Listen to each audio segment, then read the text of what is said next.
નમસ્કાર મિત્રો, સ્વાગત છે તમારું અમારી યુટ્યુબ ચેનલમાં। તો મિત્રો, આજના વિડીયોમાં આપણે ખેડૂતો માટે ખેતીવાડી વિભાગની એવી અગત્યની યોજના વિશે વાત કરીશું કે જે યોજનાનું નામ છે સ્માર્ટફોન ખરીદી પર સહાય યોજના। આ યોજના અંતર્ગત ખેડૂતોએ સ્માર્ટફોનની ખરીદી કરવી હોય તો સહાય આપવામાં આવે છે। વર્ષ 2025 માટે ઓનલાઈન અરજી ફોર્મ શરૂ કરવામાં આવેલા છે। તો યોજના વિશે આપણે તમામ માહિતી એક જ વિડીયોમાં મેળવી લેશું, પરંતુ તે પહેલા વિડીયો ગમે તો લાઈક અને શેર કરી દેજો। ચેનલમાં નવા હોય તો ચેનલને સબસ્ક્રાઇબ કરી દેજો। તો ચાલો મિત્રો, વિડીયોની શરૂઆત કરીએ।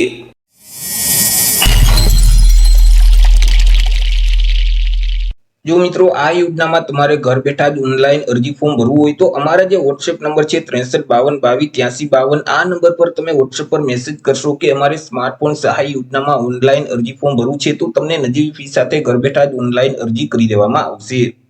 મિત્રો, કૃષિ ક્ષેત્રે પણ ડિજિટલ સેવાનો વ્યાપ છે તે દિવસે ને દિવસે વધતો જાય છે। તેમજ મિત્રો, કૃષિ ક્ષેત્રે ડગલે ને પગલે ખેડૂતો આઈટી ટેકનોલોજીનો ઉપયોગ કરી અને નવી ખેત પદ્ધતિનો ઉપયોગ કરી શકે। તેમજ મિત્રો, ખેડૂતો છે તે હવામાન ખાતાની આગાહીની જાણકારી છે, વરસાદની આગાહીની જાણકારી છે, તે સિવાય સંભવિત રોગ જીવાતની ઉપદ્રવની માહિતી છે, ખેડૂત ઉપયોગી અલગ અલગ પ્રકાશનો છે, નવીનતમ ખેત પદ્ધતિની માહિતી છે, રોગ જીવાતના નિયંત્રણની તકનીક છે, તે સિવાય ખેતીવાડી ખાતાની વિવિધ જે સહાયકારી યોજના છે તેની માહિતી છે, અને તેમાં ઓનલાઈન અરજી ફોર્મ જાતે ભરી શકે।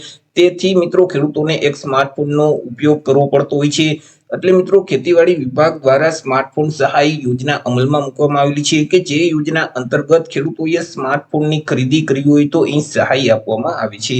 વાત કરી લઈએ મિત્રો સહાય વિશે કે યોજના અંતર્ગત ખેડૂતોને કેટલી સહાય આપવામાં આવે છે, તો કે આ યોજના અંતર્ગત ખેડૂતોએ જે સ્માર્ટફોનની ખરીદી કરેલ છે તેમની જે ખરીદ કિંમત છે તે ખરીદ કિંમતના 40% લેખે સહાય આપવામાં આવશે, અથવા તો વધુમાં વધુ રૂપિયા 6000 ની મર્યાદામાં સહાય આપવામાં આવે છે। બે રકમમાંથી જે રકમ ઓછી હશે એટલી ખેડૂતોને સહાય મળવા પાત્ર થશે। માની લો કે કોઈ ખેડૂતોએ 8000 ની કિંમતનો સ્માર્ટફોનની ખરીદી કરેલ છે, તો એ નિયમ મુજબ ખરીદ કિંમતના 40% લેખે રૂપિયા 3200 થાય છે, અથવા તો વધુમાં વધુ રૂપિયા 6000। આ બે રકમમાંથી જે રકમ ઓછી હશે એટલી ખેડૂતોને સહાય મળવા પાત્ર થશે। તો તેવા સંજોગોમાં જે 40% રકમ છે તે ઓછી છે, જેથી કરી ત્યારે ખેડૂતોને રૂપિયા 3200 ની સહાય મળવા પાત્ર થશે। હવે કોઈ ખેડૂતોએ રૂપિયા 16000 કિંમતનો સ્માર્ટફોન ખરીદેલ છે, તો નિયમ મુજબ ખરીદ કિંમતના 40% લેખે 6400 થશે, અથવા તો વધુમાં વધુ રૂપિયા 6000। બે રકમમાંથી જે રકમ ઓછી હશે એટલી ખેડૂતોને સહાય આપવામાં આવે છે। તો ત્યારે મિત્રો 6000 રકમ ઓછી થશે, એટલે મિત્રો ત્યારે ખેડૂતોને રૂપિયા 6000 સુધીની સહાય આપવામાં આવે છે। એટલે કે મિત્રો, કુલ ખરીદ કિંમતના 40% અથવા તો વધુમાં વધુ રૂપિયા 6000, બે રકમમાંથી જે રકમ ઓછી હશે એટલી સહાય મળવા પાત્ર થશે।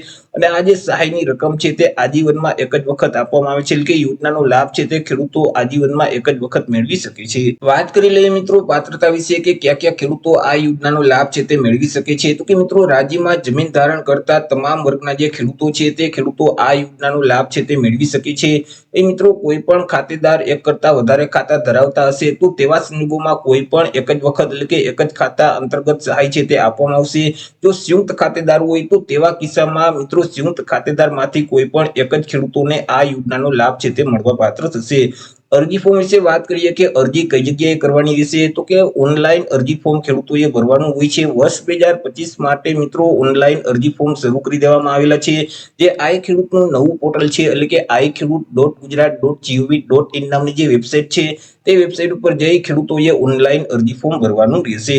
ઓનલાઈન અરજી ફોર્મ છે તે મિત્રો આજથી એટલે કે 24/4/2025 થી શરૂ કરી દેવામાં આવેલા છે। 24/4/2025 થી લઈ અને 15/5/2025 સુધીમાં તમારે ઓનલાઈન અરજી ફોર્મ ભરવાનું રહેશે।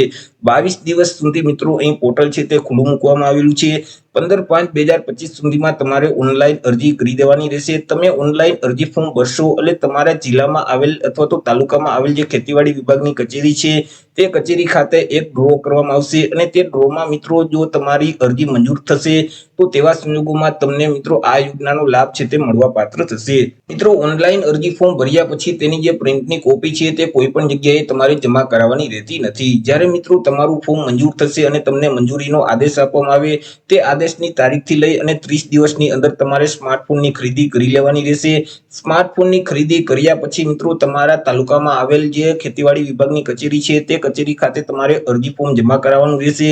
મિત્રો, તમે જ્યારે અરજી ફોર્મ જમા કરાવવા જશો ત્યારે તમારે કયા કયા ડોક્યુમેન્ટ અરજી ફોર્મની સાથે જોડવાના રહેશે તો કે જો એસસી અથવા એસટી કેટેગરીના ખેડૂતો હોય તો ત્યારે જાતિના દાખલાની નકલ સાથે જોડવાની રહેશે, 8 ના ઉતારાની નકલ સાથે જોડવાની રહેશે, બેંક પાસબુકના પ્રથમ પાનાની નકલ અથવા તો રદ કરેલ ચેક છે તે સાથે જોડવાનું રહેશે, દિવ્યાંગ ખેડૂતો હોય તો દિવ્યાંગતાનું પ્રમાણપત્ર છે તેમની કોપી સાથે જોડવાની રહેશે, આધાર કાર્ડની નકલ છે, તમે જે સ્માર્ટફોનની ખરીદી કરેલ છે તેમનું પાકું ઓરિજિનલ જીએસટી નંબર વાળું બિલ છે તે સાથે જોડવાનું રહેશે અને મોબાઈલનો જે IMEI નંબર છે તે નંબર આપવાના રહેશે। તો અરજી ફોર્મની સાથે આટલા ડોક્યુમેન્ટ એટેચ કરી જ્યારે મિત્રો તમારી પાસે અરજી ફોર્મની કોપી માંગે ત્યારે તમારે ખેતીવાડી વિભાગમાં અરજી ફોર્મ જમા કરાવવાનું રહેશે। તે સિવાય તમારે કોઈ પણ જગ્યાએ ફોર્મની પ્રિન્ટ છે તે જમા કરાવવાની રહેતી નથી।